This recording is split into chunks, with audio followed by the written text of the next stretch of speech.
கண்ணீர் விட்டு என் தலையெழுத்து ஏன் இப்படி கஷ்டமா இருக்கு? நூ, நீங்க தனிமையில் பலமுறை அழுதுருக்கீங்களா? அப்போ உங்க தலையெழுத்தையே சந்தோஷமாக மாத்தி எழுதுறதுக்கான ஒரு மிகப்பெரிய வாய்ப்பு தான் இந்த ஆடி அமாவாசை. இத சாதாரணமாக நினைத்து கடந்து போகாதீங்க. இது உங்கள் வாழ்க்கையை மாற்ற முருகப்பெருமான் நேரடியாக உங்களுக்கு காட்டும் ஒரு ரகசிய வழிகாட்டுதல். பொதுவாக ஆடி அமாவாசை என்றாலே நாம் முன்னோர்களை நினைத்துதான் வழிபடுவோம். ஆனால் அதே நாளில் முருகப்பெருமானுக்கு செய்ய வேண்டிய ஒரு மிக முக்கியமான வழிபாடு இருக்கு. அப்படி முருகனிடம் என்ன கேட்க வேண்டும்? ரொம்ப பெரிய செலவு செய்யும் விஷயமெல்லாம் கிடையாதுங்க. ஒரு சிறிய தட்டில் கொஞ்சமாக பொட்டுக்கடலையும் 2 கல்கண்டு மட்டும் எடுத்துக்கோங்க. இதை உங்கள் வீட்டு பூஜை அறையில் இருக்கும் முருகனின் படத்திற்கு முன்னால் வைத்து ஒரு நெய் தீபம் ஏற்றுங்கள்.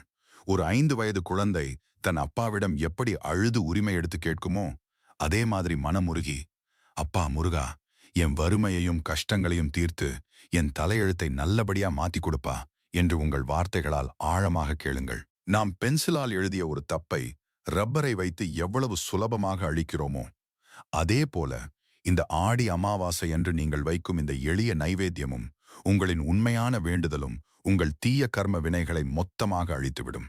இது இந்த வருடத்தின் மிக சக்தி வாய்ந்த அமாவாசை. முருகப்பெருமான் நிச்சயமாக உங்கள் தலையெழுத்தை இன்று முதல் அழகாக மாற்றுவார் என்று நீங்கள் ஆழமாக நம்பினால் கமெண்டில் ஓம் முருகா என்று பதிவிட்டு உங்கள் குடும்பத்தினருக்கும் இதை பகிருங்கள்.